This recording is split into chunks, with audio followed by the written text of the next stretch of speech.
मैं भला असत्य क्यों बोलूंगा? अभी अभी यही थे श्रीहरि। हाँ,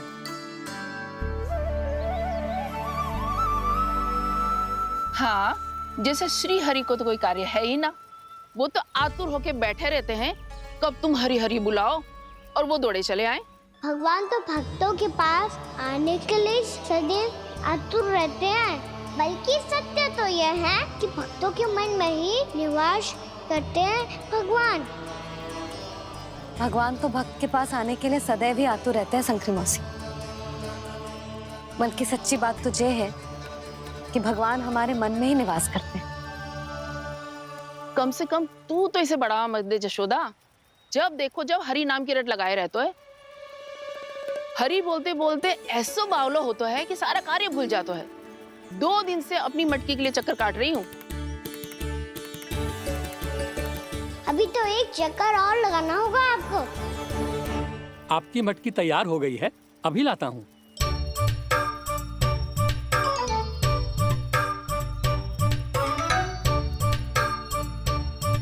लो जी मटकी।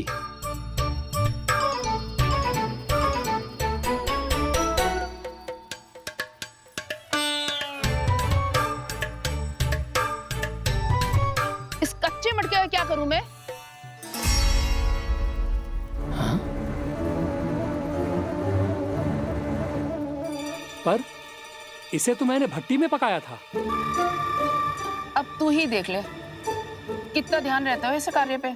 और कह तो है कि श्री हरि आते हैं इससे मिलने। हाँ आते हैं और आगे भी आएंगे हमारे श्रीहरि हमसे मिलने। और आके मोक्ष देंगे, है ना? मांगूंगा तो मोक्ष भी दे देंगे, मांगूंगा तो मोक्ष भी दे देंगे, मांगूंगा तो मोक्ष भी दे देंगे। अभी तो ये बता कि तू मुझे मेरी मटकी कब देगो? और मेरी मांग कब पूरी करोगे भोला राम जी? मेरो घड़ा मेरे दिए तो तैयार है ना कल एकादशी की पूजा और व्रत के लिए। एकादशी का व्रत? हाँ, एकादशी का व्रत। इसे करने से श्री हरि बहुत प्रसन्न होते हैं। अच्छा, फिर तो अभी लाया।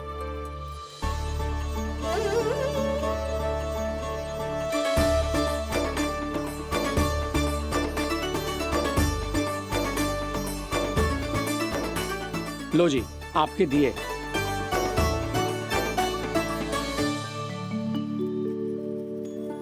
और जो हमने मांगा है वो? बाकी सब शेष द्वादशी के दिन मिलेगा, क्योंकि कल मैं भी एकादशी का व्रत रखूंगा, क्योंकि कल मैं भी एकादशी का व्रत रखूंगा, क्योंकि कल मैं भी एकादशी का व्रत रखूंगा।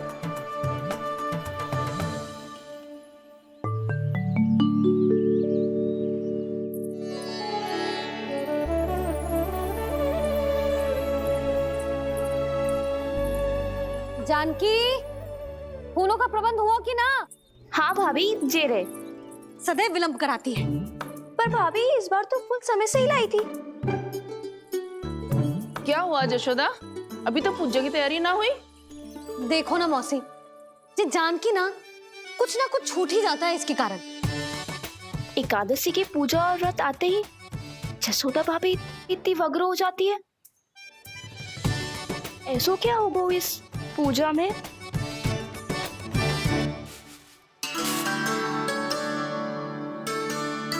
ये थाली में रोली चंदन रखने से, दिया जलाने से के होगो? आपको पता भी है एकादशी का व्रत क्यों रखते हैं? क्या महत्व है इसका? लो, जे तो मैं जसोमती रानी से पूछना भूल ही गया। पर हाँ भगवान, मेरे लिए इतना ही पर्याप्त है कि इस व्रत को रखने से मेरे श्रीहरि हमसे प्रसन्न हो जाएंगे।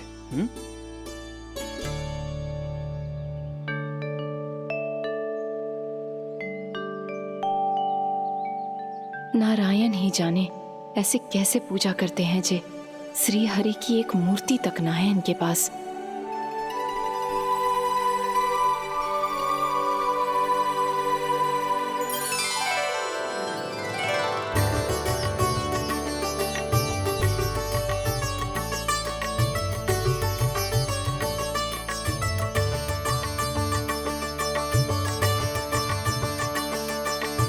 प्रभु, न तो मेरे पास मूर्ति है और ना तो इस व्रत के विधि विधान के बारे में मुझे जानकारी है और ना ही मुझे इसके महत्व के बारे में जानकारी है, पर फिर भी मैं करना चाहता हूं।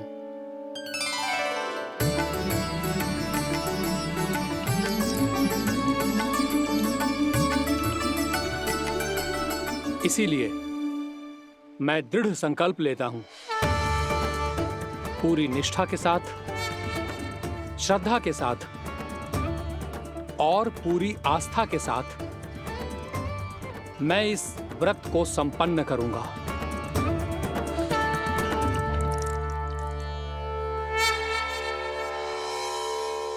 हम संकल्प लेते हैं कि एकादशी के व्रत को पूरी निष्ठा के साथ संपन्न करेंगे।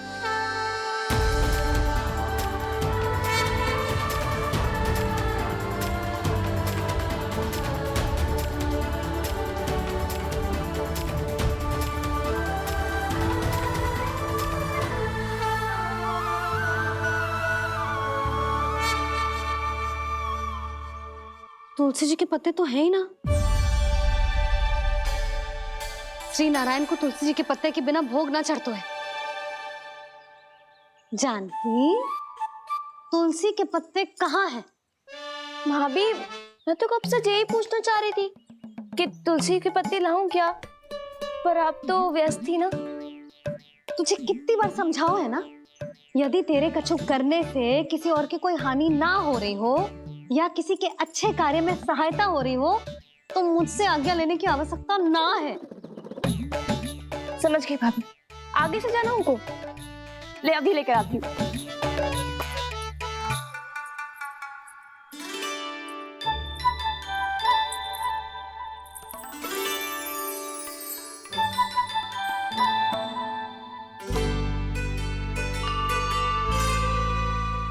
ताऊ, आपने पहले ये व्रत करो है? आपको इसका महत्व पता है? भाभी चल। जानकी, तुमने ये व्रत करो है? फिर तुमको इसका महत्व पता है? सुमति जी, आपको पता है इसका महत्व? कान्हा, क्यों तंग कर रहा है सबको? मैया, सबने करो ये व्रत, मुझे भी करना है।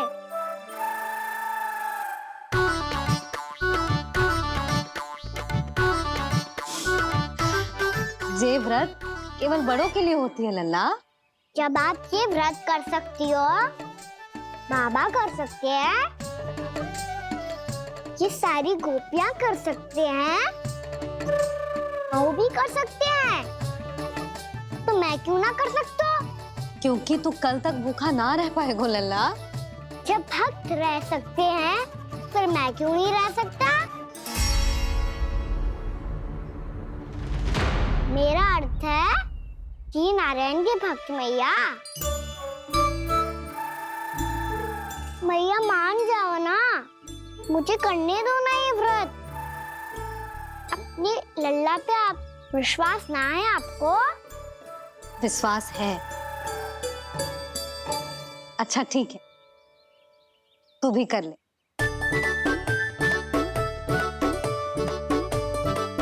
पर मैया, व्रत की कथा तो सुनाओ, मैं तो अबध हूँ ना। मुझे कैसा पता चलेगा कि ये व्रत करते क्यों हैं?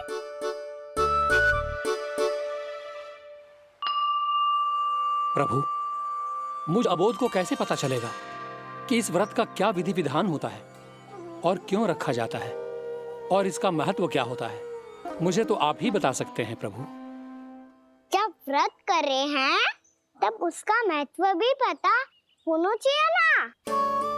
बताओ ना मैया, क्यों रखते एकादशी का व्रत? इसके लिए तो तुझे एकादशी की कथा सुननी होगी। सुनेगो ना?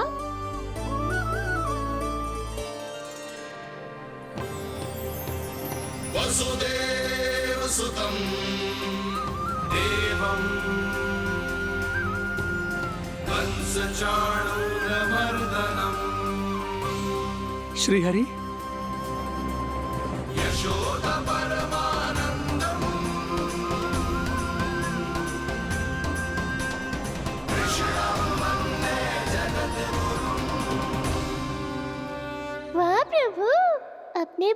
को एकादशी व्रत का महत्व समझाने का अच्छा उपाय खोज निकाला है आपने।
अब सब जन एकादशी के व्रत की कथा ध्यान से सुनना, तभी जे व्रत पूरा माना जाएगो।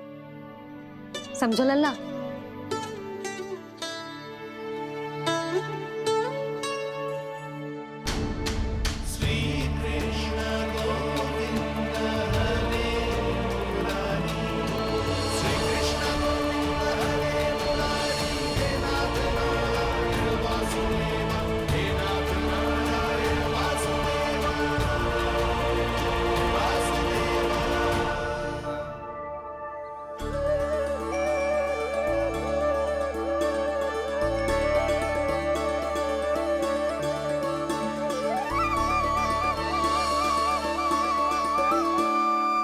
सतयुग में चंद्रावती नाम के नगर में मूरा नाम का एक असुर राज्य करता था।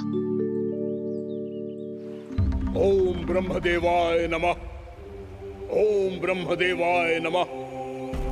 ओम ब्रह्मदेवाय नमः। ओम ब्रह्मदेवाय नमः।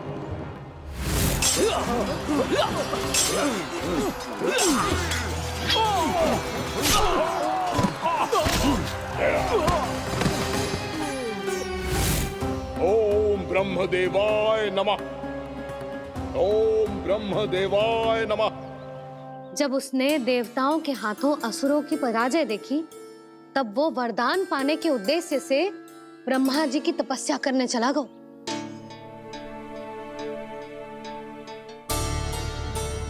शीघ्र ही मूरा की तपस्या सफल हो गई और ब्रह्मदेव जी उससे प्रसन्न हो गए। ओम ब्रह्मदेवाय नमः। ओम ब्रह्मदेवाय नमः। ओम ब्रह्मदेवाय नमः। ओम ब्रह्मदेवाय नमः। ओम ब्रह्मदेवाय नमः। ओम ब्रह्मदेवाय नमः। ओम ब्रह्मदेवाय नमः। ओम ब्रह्मदेवाय नमः। ओम ब्रह्मदेवाय नमः। मूरा, प्रणाम ब्रह्मदेव। तुम्हारी तपस्या सफल हुई। बोलो, तुम्हें क्या वर चाहिए? सृष्टि के रचयिता ब्रह्मदेव, कृपया मुझे ऐसा वरदान दीजिए जिसकी सहायता से मैं त्रिलोकी विजयी बन जाऊं और कोई देवता मुझे पराजित ना कर सके।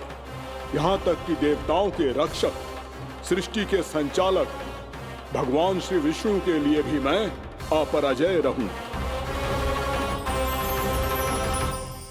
तथास्तु, तथास्तु, तथास्तु। प्रणाम ब्रह्मदेव।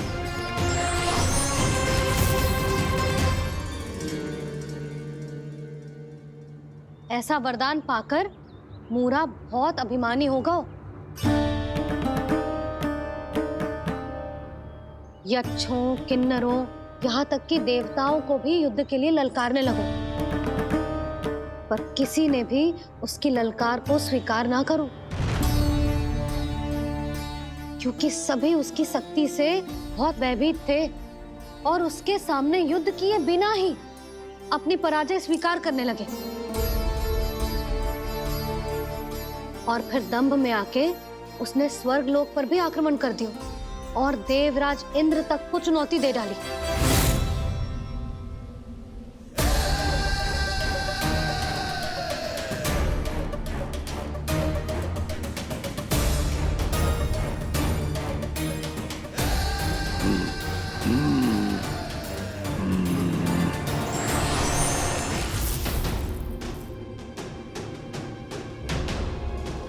मैं प्रतीक्षा कर रहा हूं देवराज, क्या उत्तर है तुम्हारा? मुझसे युद्ध करोगे या फिर बिना लड़े ही पराजय स्वीकार कर मेरे अधीन हो जाओगे और सौंप दोगे मुझे अपना ये स्वर्गलोक? सारी शक्ति तुम्हारे मुख में है या कुछ बाहुबल भी है तुम्हारे पास? मैं तुम्हारी चुनौती स्वीकार करता हूं मूरा, मैं तुम्हारी चुनौती स्वीकार करता हूं मूरा।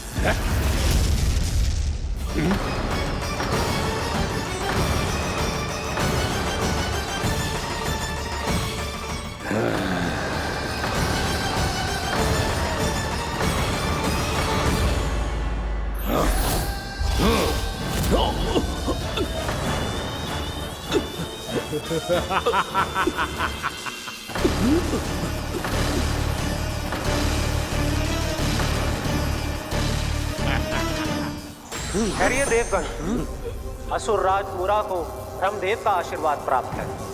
आप में से कोई भी इन्हें पराजित नहीं कर पाएगा।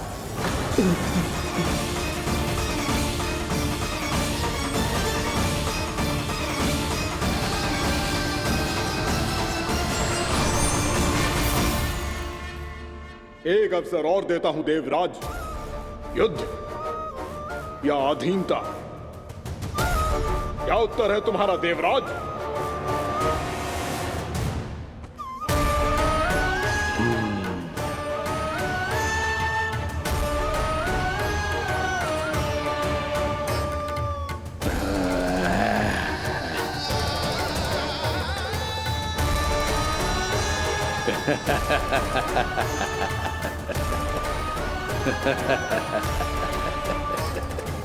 इंद्र और सभी देवताओं ने मूरा के आतंक में आके उससे भयभीत होके अपना सिंहासन छोड़ दियो।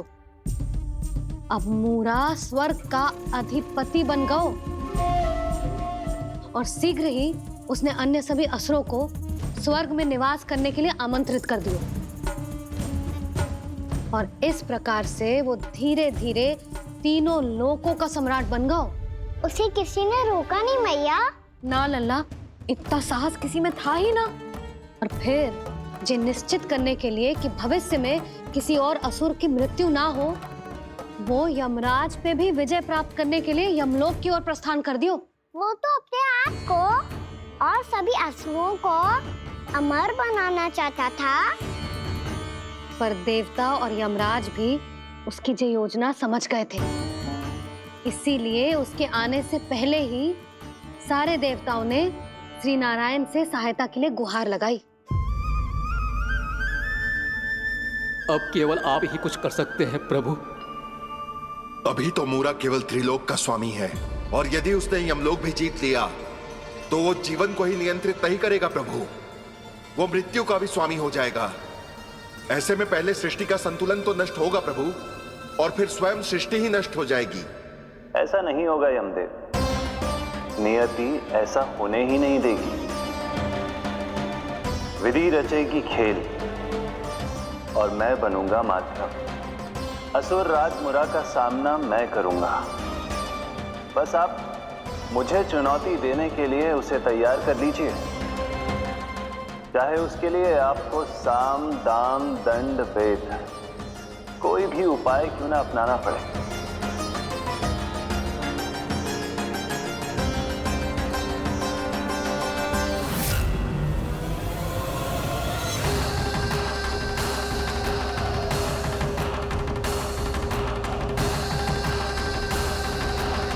आप तो मेरी प्रतीक्षा में पहले से ही खड़े हैं यमदेव।